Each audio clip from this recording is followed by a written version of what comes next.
Hello, everyone, and welcome to the Learn to Love podcast, your guide to everything love, sex, intimacy, and relationships. Each week, your host, Zach Beach, interviews new experts on love, including couples therapists, relationship coaches, sex educators, and best-selling authors. Learn the best tips and cutting-edge wisdom to better love yourself, others, and the world. Thanks so much for joining us. We hope you enjoy the show. Welcome to the Learn to Love podcast, everyone. I am your host, Zach Beach, and I'm here with the incredible educator, speaker, and author, Dr. Erin Watson. Hello, Erin, and welcome to the show. Hi, Zach. So excited to be here. Today, we are going to be asking the question, are you a love addict? And for those that don't know, Dr. Erin Watson is Canada's top love addiction coach. She is an expert in sex, technology, and relationships, and is passionate about helping people find great love and sex in the digital age. She has over 15 years of experience in the field as an educator, speaker, author, and workshop facilitator. With a PhD in sexuality and relationships, Erin currently teaches classes on sexuality, family relationships, and human development at the University of Guelph in Ontario, Canada. She was clinically trained as a therapist and brings this insight into the coaching world to help her clients overcome what is holding them back from incredible love. How are you doing today, Erin? I'm doing wonderfully. How are you? I'm so excited that you're on the show and I have so many questions. Awesome. I think we're both on this show because we love love and we love the power of intimacy and love to talk about it. So isn't love the best thing on the planet that we should all just bring more of into our life? What is this love addiction that you speak of? I know. Part of me is like, wouldn't it be amazing if we were all addicted to love? I mean, wouldn't our lives and society be so much better if we were all just so enamored with the concept of love? I hear you. Love is a beautiful thing. Love addiction. Yeah, not as fun. You know, love addiction, like any type of addiction that you might experience, is fundamentally something that sort of takes over your life in an unpleasant way. When we talk about love, we're usually talking about this beautiful, enriching, beautiful thing. But when you experience love addiction, it's like the experience of needing to feel an intense excitement at all times in a relationship, and you're pursuing this intense, all-consuming perfection, usually as a solution to some real emptiness inside, right? And so when you think of love, you think of feeling full, and when you think of love addiction, it's really a vast sort of emptiness that you're trying to fill. Yeah, I know we'll dive a lot deeper into it. I mean, I could take so many little nuggets of wisdom you just said in that short statement. So first of all, love is a beautiful thing, right? But love addiction is not fun. No. And warm, healthy love is a feeling of being full, and love addiction is trying to use love to fill this endless well of emptiness.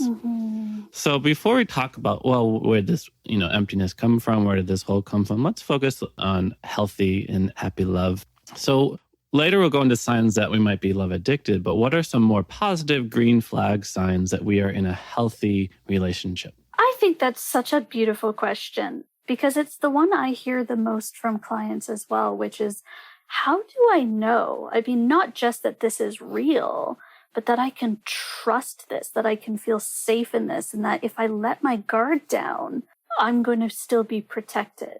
And I think when we talk about healthy love, we're talking about mutuality. We're talking about respect. It's a relationship that is based on equality and independence. I like to say a healthy relationship is characterized by, of course, the regular things like trust and effective and respectful communication, or ability to, handle disagreements with grace. But with my clients, I talk a lot about how a healthy relationship is also the ability to take up space and to be assertive and to have healthy boundaries around what you deserve and what you want.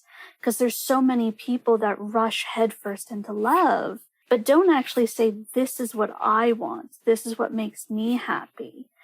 And so when I talk about this independence thing, it's feeling comfortable and confident saying, I am an individual person. I am living my own life and I'm sharing it with you, but we're not becoming one person. I think that's critical because there is a narrative in society that a healthy relationship is one where you have mutual interests, you share hobbies, you share friends, you're sort of the same person. It's that two become one sort of mentality. And really it's not that. It's two people who might be wildly different, but they have shared values and they have shared relational goals. A healthy relationship needs to be built on those values and those goals, and it needs to function. Whereas you can love someone and it be absolutely miserable and toxic, and that love is simply not enough. And in fact, love can get in the way of recognizing whether your relationship's healthy or not. So I love everything that you just mentioned. So a healthy relationship is one that is based on equality and independence, right? We feel healthy and happy by ourselves so we don't become incredibly dependent on our partner. And this independence is a feeling of comfort and a feeling of calm, and also a willingness to set healthy boundaries about what we deserve and about what we want. And we have shared values and goals that will bring happiness to our relationship in the long term. So if all of those things are aspects of healthy love and healthy relationships, then what are some aspects of toxic love? Toxic love is the belief that the other person is either the solution to our problems or the cause of them. So I think toxic love takes many forms. It can be obsession, it can be violence, but it can also be avoidance of intimacy. So you'll have some people who will think, I cannot lose this person or I won't survive. And then what happens is they end up losing themselves because they're trying to ensure that they stay together with this partner no matter what. And usually these individuals grow up in an environment where they sort of had to earn love, or they had to earn acceptance from a parent or a caregiver. So they're really used to putting their needs to the side. They please others. That's what feels comfortable for them. And they don't really believe that they deserve more than that. And then we have sort of the other side of the spectrum, which is avoidant of getting close and sabotaging intimacy in a way. And this is where you see people constantly pull away, or they're not emotionally available. They won't be vulnerable. And oddly enough, it's usually these people who tend to feel love the most deeply. And that's why the vulnerability is so threatening. So they develop buffers to keep other people away, ghosting, not replying to text messages, not sharing feelings. And of course, these two types always end up dating each other. So this is how you end up in a toxic relationship, because you're going to get someone who's a chaser and you're going to get someone who's a avoider. And always those two people seem to find each other. Toxic love is many things. It's not always violence. But if I don't mention violence, I'm doing a disservice to those individuals who need to hear their story validated. And so violence, control, and abuse is absolutely toxic. And sometimes what happens when someone is so avoidant and so needy of love, they try and possess and they try and control their lover and force them to stay. And, they do that by systematically breaking them down until their partner feels worthless and can't leave. And so really what you see in toxic love are these manifestations of control and of need. And if you recognize that in yourself, then that's a good, I'll maybe say yellow flag or red flag, depending on how severe it is, that maybe you want to seek some support. Yeah, it's really heartbreaking to recognize how beautiful love can be, but also how many people get caught up in and stuck in relationships where there's control, where there's abuse, and where there's even potentially violence. And just hearing you talk about toxic love reminds me of some relationship columns that I like to follow. And oftentimes people ask questions about their relationship. And every once in a while, like every 2-3 weeks, you hear the same story. And it's really heartbreaking. But somebody says, yeah, my partner says if I break up with them, they're going to hurt themselves. Right. And that comes into, mental health issues. And it needs to be addressed, with a professional. But a lot of times, a statement like that is that use of control, is that use of manipulation. Like, if you leave me, things are going to get really, really bad for one or both of us. Yes, exactly. So I'm curious about what kind of people and what types of people tend to get addicted to love. I know most researchers nowadays consider something like substance abuse as a mental health issue as opposed to a criminal one. When people think of addiction, they tend to think of substances like alcohol or drugs that people get addicted to. And there's also growing research that addiction issues are quite hereditary. If your parent is an alcoholic, there's a higher probability of you also being one. So I'm wondering, what the research shows around love addiction and what kind of people do get addicted to love. And I'm also curious, are there researchers who think that love addiction is a myth? Ooh, I love this question. I've been a researcher for over 15 years, so I love diving in. The truth is there's not enough research on love addiction, quite sadly. It's a very understudied topic. And perhaps it is because some people think it's a myth. There are definitely people out there who think it's a myth or will sort of dismiss that. But in my practice, I see it's a very real experience. So whether you want to say addiction or not, fine, we can debate the term. But the experience of how detrimental this type of relationship existence can be in someone's life is very real. That happens. I think the reason we don't have a lot of research on this is partly because of gender divides in society. For example, men who experience love addiction are often written off as playboys or bachelors, or, they date around sort of like all men do, quote unquote. And it's seen as this natural aspect of masculinity, not something we need to study. And then women, on the other hand, who experience love addictions are often written off as, well, they're just crazy. They can't keep a man. They're too clingy. They're too needy, which sadly is also something that's seen as a natural aspect of femininity. And so I think when we focus on those tropes, we miss out on the possibility to dive deeper and to really understand the phenomena of love addiction, because what we have now are very non-existent stats on the reality of just how many of us are struggling with love addiction, because it's really overshadowed by these unfair and inaccurate stereotypes.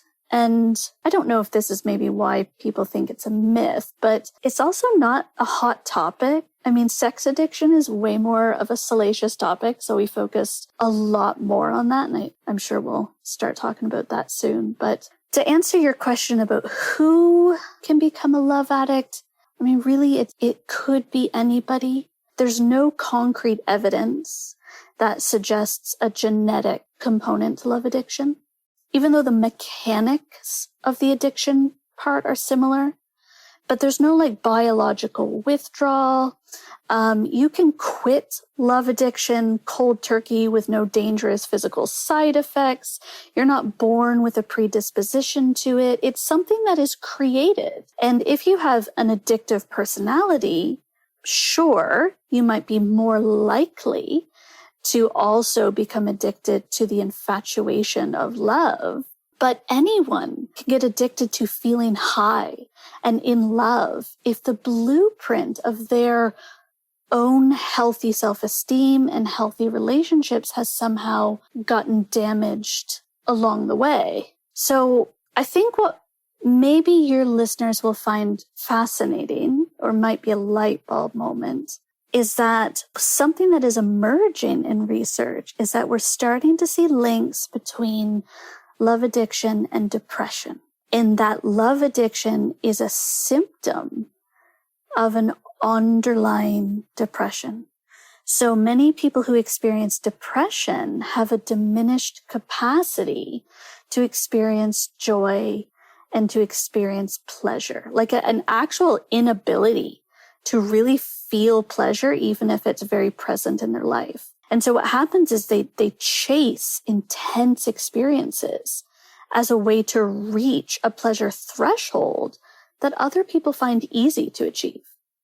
So really it's under these conditions of perhaps growing up in an environment where you had to earn love or you had to work for it, you develop low self-esteem, perhaps you have depression. That's where someone is more likely to become love addicted. And truly, that could be any of us, right? So it's really quite complex, right? Is our idea of love is wrapped up into stereotypes and conceptions around gender. And also love addiction can be tied to other mental illnesses like depression. And then, there's also just some differences of opinion around what love is and what love can be. I'm reminded of a quote, I think it's Alain de Botton who said this, that basically what most people call love is just the beginning of love. All the songs where I can't stop thinking about you and the movies where people fall in love and then they live happily ever after. It's usually just that very first phase of the relationship, what we sometimes call the limerence phase. Yes. Or the lustful phase.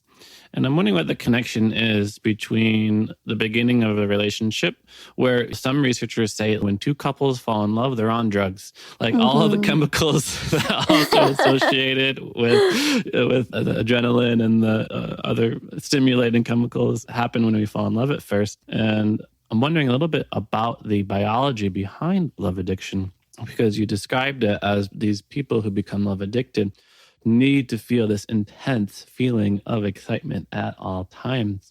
So when we do talk about being addicted to love, what phases of love are we talking about? And what's the connection between that feeling of excitement and feeling of sadness that we might feel in depression and maybe some biology behind it? Yeah, you've really hit the nail on the head. People get addicted to falling in love. And so in that sense, love addiction is a bit of a misnomer, because they're getting addicted to the excitement and the intense infatuation of a new person.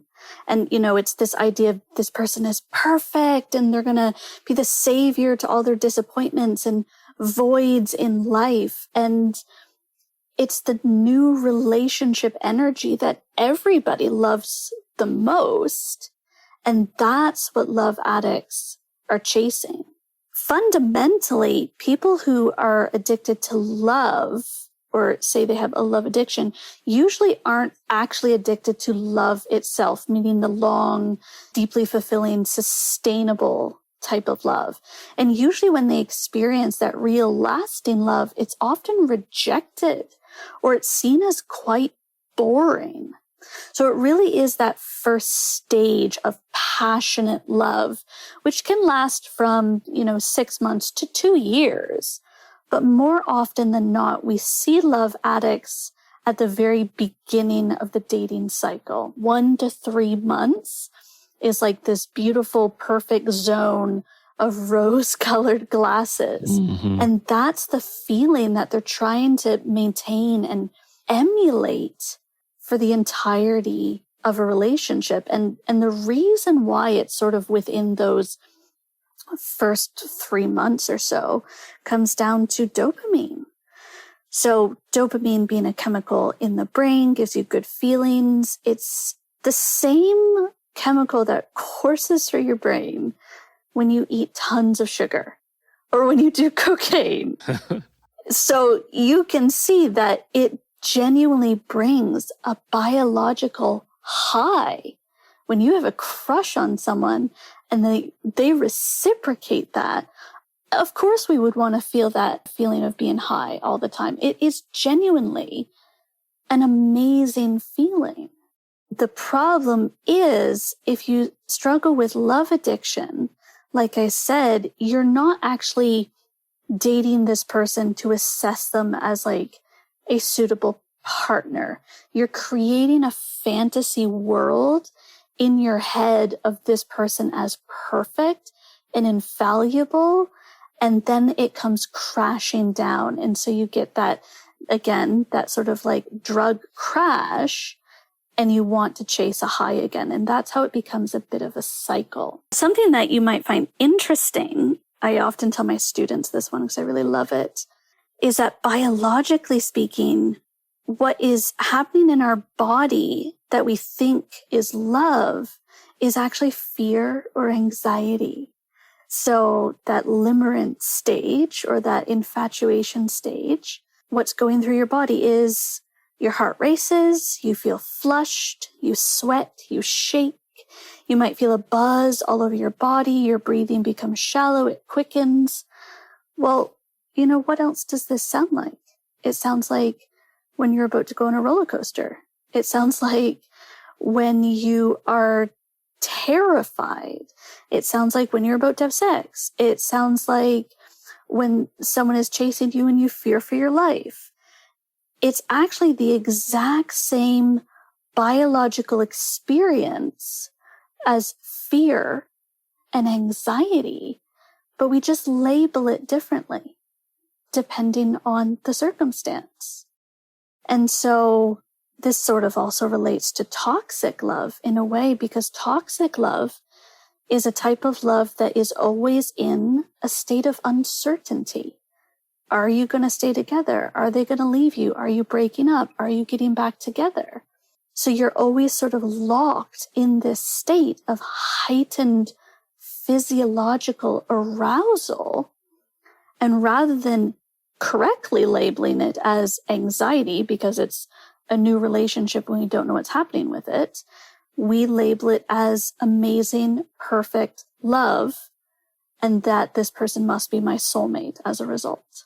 Such an important distinction, right? That healthy love is deeply sustainable, deeply comfortable, long, intimate state of connection where one feels safe.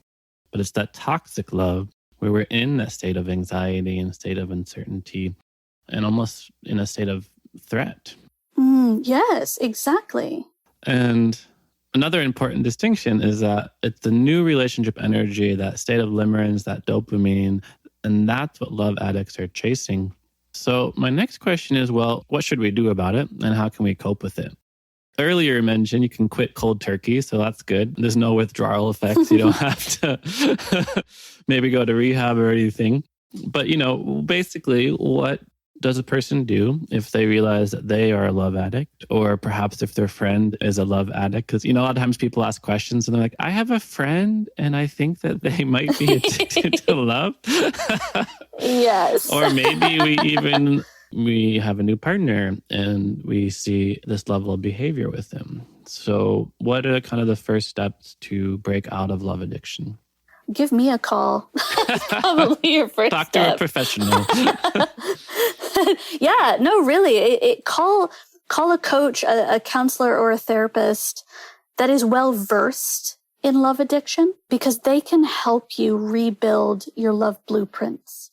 They can help you create a stronger foundation of self-worth so that when you engage in partnerships, they're much more beneficial to you. Because ultimately, love addicts are chasing something usually that is not beneficial to them. And that's why they're experiencing rejection after rejection, not actually because they're needy, but they're not going after partners that are actually qualified to be their partners. Love addicts tend to date a little below what they deserve, believe it or not. And so if you speak to a professional, they can help you build a stronger foundation of self-worth so that you start pursuing people that are much better matches for you. I will also say in some cases, you should consider checking to see if you are depressed. You should consider talking to someone if you have any trauma or you suspect you might have some trauma work to do. That's absolutely something a professional can help you with. But like I said earlier, like you can quit cold turkey. You're not going to have the shakes. You might have the emotional shakes. I get that. But no fear. The journey of unlearning love addiction is truly worth it. It's incredibly empowering. There is a light at the end of the tunnel, and you can genuinely enjoy an amazing relationship. let's say you have a friend or your partner is struggling, they might genuinely be afraid that if they leave this person or they stay single for a bit or they stop the love addiction cycle, that they'll be alone forever. And that's just not what happens. And so whenever someone contacts me and says, I'm really worried about my friend, I say, listen, there's no shame. I would say to your friend, I care about you so much. I notice you're struggling. I see you're trying so hard, but you keep getting your heart broken. You keep getting crushed. And I know there's a better solution out there. So you're worth love. And if you want help, I can help you find help. I don't think it's a terrible thing to maybe ask people, do you think that you might be a little addicted to love? Because you're saying it in a way that is compassionate. You're not shaming someone. You're not shutting them down. You're not trying to fix them. The only thing I would say not to do is don't go to a friend and say, you keep dating crappy people, or have some standards, or you get your hopes up too fast, or, the worst one, which is, how can you expect anyone to love you if you don't love yourself? And I really, really hate that one, because you've just depleted all hope from that person who is genuinely struggling to love themselves, and they're trying to find a sense of belonging. Now, before you mentioned that lack of hope perspective, I was thinking how hopeful your approach was, and that the journey of unlearning love addiction is worth it, and everyone can genuinely enjoy a relationship if they're willing to work on it. Yeah. And I want to go back a little bit into differentiating between love and sex addiction, and also talk about why some people believe these things to be myths. Because I do remember a long time ago, I think I was attending a workshop, and the person was saying basically that sex addiction does not exist because we are naturally drawn to sex. And something like love and sex are natural parts of our being, while something like cocaine, like a highly purified substance, it's not. And we usually get addicted to the things that are aberrations of normal functioning in our bodies. So from a researcher's perspective, is sex addiction a myth? And what is sex addiction? This is where I'm going to divide your audience because this is controversial. There are two distinct camps. Is sex addiction real? Is it not? I don't necessarily think it's a myth. I've never heard that argument before, that because it's sort of a natural human innate experience, that therefore we can't be addicted to it. I mean, we have to eat, and there are plenty of people that have addictions to food. But what I will say is, because there's no genetic or physiological imperative that addicts you to either love or sex, and no withdrawal that can damage you, and there's no generational predisposition, that both sex and love addiction are learned behaviors. They're picked up through family dynamics or social and gender expectations. And therefore, I can completely understand why it would lead many people to say it's not real. I'm okay with that. I have some opinions on sex addiction, which I'll get into, which kind of are in that camp of, I'm not so sure about this. But I will preface it by saying, listen, if you prefer to use the term sex addiction because it makes sense for you, then by all means. The same way, someone doesn't need a diagnosis of depression to experience depressive symptoms.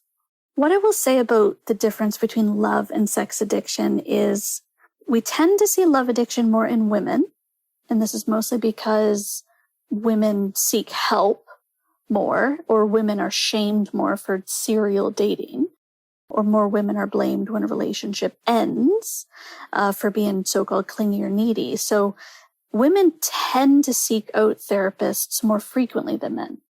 That being said, I have plenty of male clients who exhibit the same behavior and are very honest and upfront about it.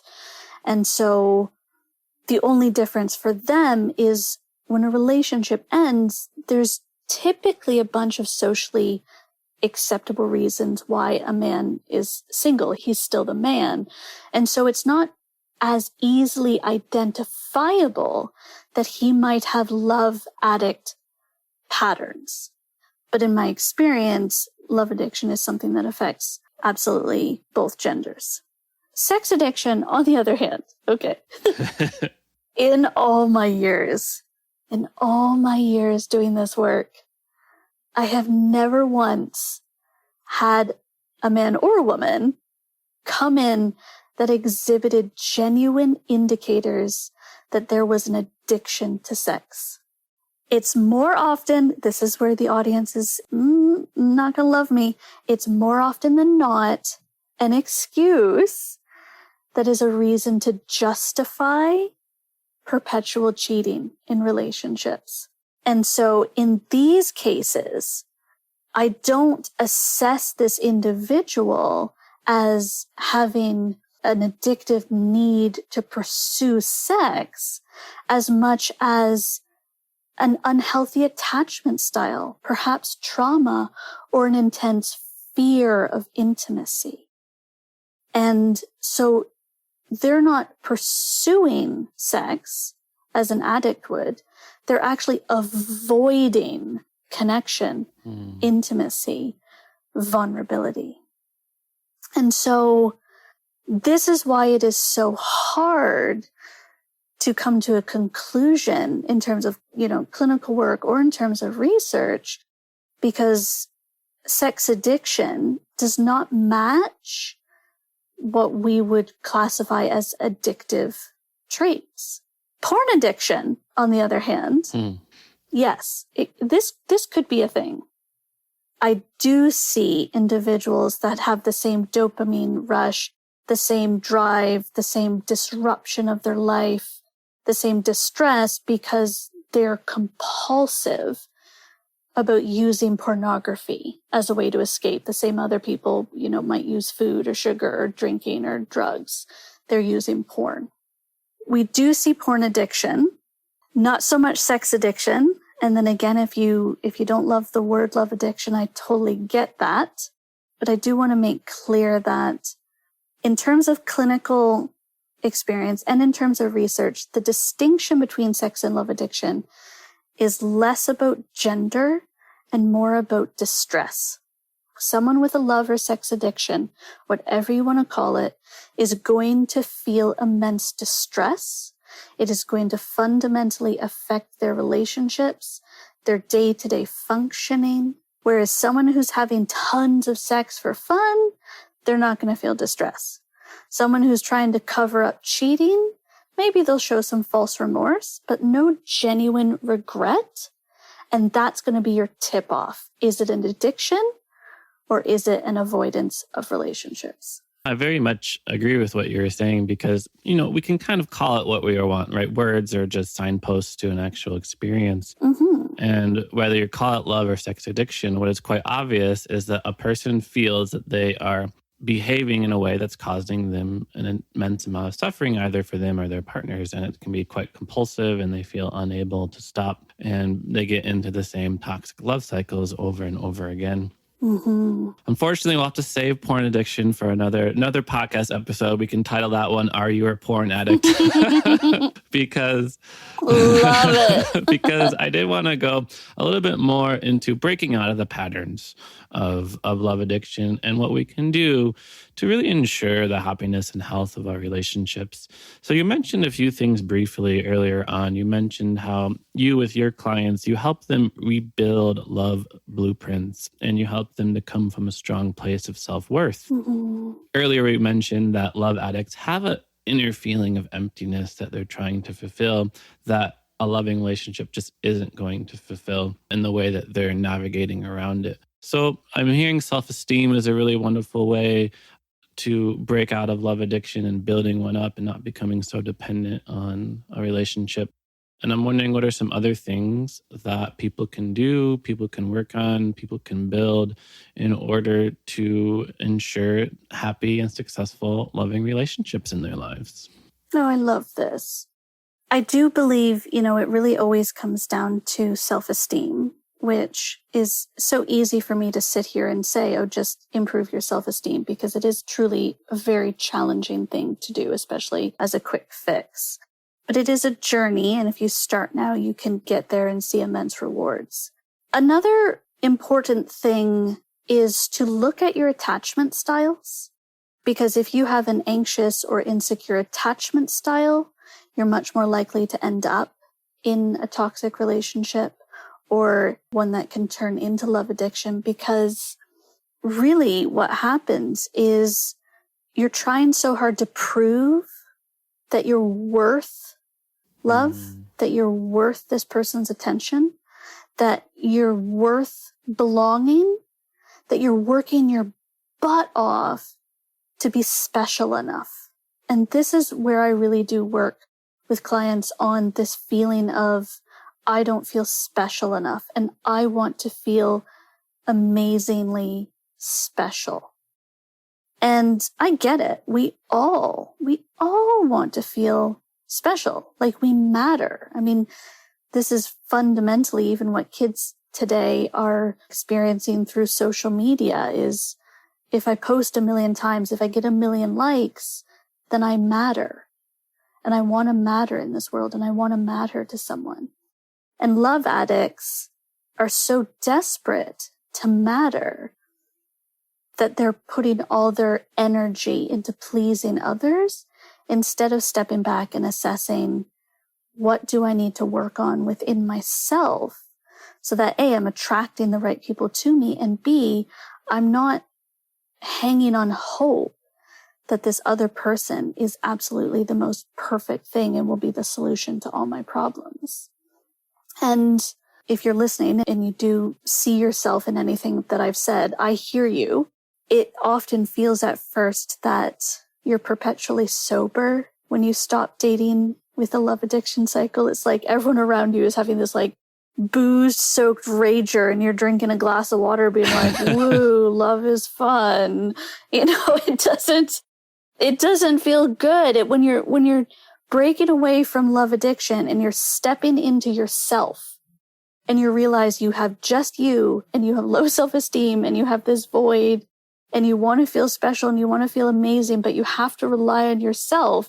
It's kind of like looking at the world in black and white and you just want to see color again. You want to feel something again. And I think, again, it comes back to resetting your blueprints. You can rewrite your blueprints in a way that teaches you to become accustomed to genuine joys, real intimate connection that are based on knowing that you have inherent value and inherent worth, and not chasing the affirmations or the external validations from other people that are fleeting and aren't going to actually do anything to patch up some of the emptiness that you might feel inside. Yeah, listening to you reminds me of the importance of self-love, filling up our own cup rather than relying on other people to fill it up for us. And it also reminds me of how important it is to reclaim our worthiness of love, to recognize we are worthy of all the love that our heart can handle. And I'm wondering what that looks like to reclaim our worthiness, to build up our self-esteem. Does it look like the post-it note on the mirror that says, you are amazing, you are beautiful, you are the best person on the planet? And like little affirmations. How can we start to build up our self-esteem and to fill up our own cup? This is one of the most important questions I think that we should be asking in elementary school, because there's so much in the world that can take away from our feeling of belonging and our feeling of worth. And reclaiming that space in life that says, I deserve to be here and I'm worthy just as I am, is literally the foundation of love, relationships, happiness, success, everything. It's knowing that you are inherently valuable simply because you are a human in this world. And I'm all for it. If you find an affirmation that works for you, yeah, stick it on the mirror, stick it on the fridge, read it all the time, definitely. But do be mindful of the fact that the brain needs to also believe what you're saying. So, for example, if you're struggling, well, maybe just use a very simple example, like you're struggling because you don't like the way your legs look or something. standing in front of a mirror going, my legs are amazing. They're so amazing. I love my legs. Your brain's going to be like, okay, whatever. You keep telling yourself that. So it's not going to actually create a new neural pathway because it doesn't inherently believe that what you're saying is true. So when you create affirmations, which I think are an amazing way to start building self-esteem, make sure that they are believable to you. So maybe you don't stand there and say, my legs are amazing. You say, I love my arms. I love my belly. I am worthy of this. I am willing to appreciate what my legs do for me. Those are true statements. Your brain can't argue with them. And eventually, once your brain is on board with those statements, then you can slowly expand into more self-lovey ones, like, you know what, actually my legs are pretty great. I think I can see that now. And so the same goes for building your self-esteem. A very simple activity I ask my clients to do is every day, I want you to write 10 things that you value and appreciate about yourself. And most people will say, oh gosh, I don't know if I can think of 10. And I'm like, really? What about your fingernails? Do you have cool fingernails? Like, are you really good at writing? Do you have neat handwriting? Are you super amazing at car karaoke? Anything, big or small, that makes you awesome, write it down, because you're not in the habit of reminding yourself of all the gifts that you bring to this world. And I want you to get in the habit of reminding yourself of all of the things that make you precious, that make you special, that make you unique, that make you awesome, so that you don't have to go elsewhere to search for those affirmations. They're coming from within, and they're so grounded in the truth about who you are as a person. I'm just like appreciating what my legs are doing for me. Like, yeah, my legs, they take me everywhere I need to go and they dance. And yeah, being able to just bring a level of gratitude to ourselves and our lives. And I also go back to what you said earlier, that so much in the world can take away from our feeling of belonging. And you mentioned, oh, it'd be great if we taught this in elementary school. And I was thinking back at elementary school or any type of school where you constantly had to prove yourself. You constantly had to pass the tests. And oftentimes we even had parents who would judge us if we didn't do what we needed to do to be worthy of their love and belonging. After we become adults, then we have to unlearn that patterning, that there are things we need to do in order to be worthy of love, and instead reclaim our worthiness from the inside out. I mean, I realize that wasn't a question, but you've touched on a really important point. And that is, growing up, we are praised when we accomplish something. We often get that validation when we've done something really good. And so we learn that we're acceptable when we've produced something amazing. And that can turn into some sort of perfectionism and that need to constantly look for that approval. But if in elementary school we started to teach that the process is important, not the outcome. I mean, you're worthy no matter what the outcome. But hey, look, you tried really hard. Did it fail? Did it succeed? It doesn't matter. You practiced. And I mean, this comes back to yoga. This comes back to mindfulness. This comes back to gratitude and about being present on the journey. And when it comes to building self-esteem and even building healthy relationships, it's the same principle. And that is, every day you practice and every day you choose to be mindful and to be grateful and to believe that regardless of the outcome, you're doing an amazing job just existing. You are doing a wonderful job just by existing. I hope all of our listeners take that message into their heart. And thank you, Dr. Erin Watson, for giving us such affirmations and such gratitude for our being and helping to fill up our own cup of love. I've appreciated our conversation today. And I want to finish by asking you a question I love to ask all of my guests, which is quite simply, what do you wish everyone knew about love? What a great question, Zach. I wish everyone knew that if we focused more on giving love, we would feel much happier ourselves, and that often it's our fear of losing love that prevents us from experiencing love in the first place. And I think that's why we see all the trauma in the world, especially today, that we are seeing. And so if we all went back to basics and recognized that maybe the meaning of why we're here in the first place is to give love, then we will all feel way more fulfilled, and the emptiness would be erased. Yes, focus more on what you can give than what you can get. And fear is what prevents us from experiencing the love we desire in the first place. Mm-hmm. Thank you so much, Dr. Erin Watson, for coming on to the show and sharing us your abundant wisdom. For our listeners who want to learn more about you and get in touch with you, how can they find you? You can go to my dumpster fire of a website at drerinwatson.com.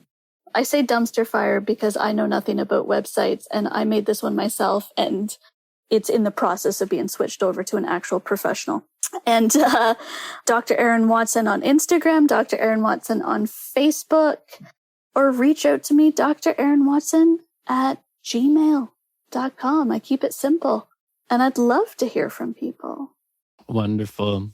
So feel free to reach out to Erin for any questions that might have come up, or if you yourself are concerned about any possible love or sex addiction that you might be exhibiting in your life. Thanks again, Erin, for coming on to the show. And thank you, listeners, for listening to the show. We hope you realize that you are worthy of love no matter what. There's nothing you need to do to prove it.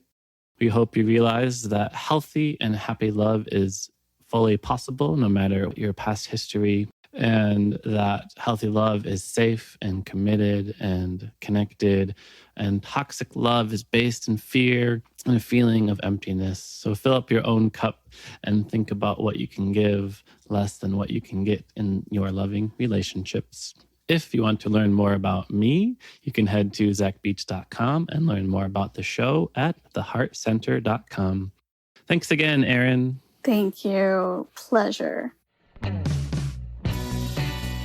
Thanks again for listening to the Learn to Love podcast. To learn more about the show and your host, head over to zachbeach.com or theheartcenter.com. You can also follow Zach on Facebook, Twitter, and Instagram.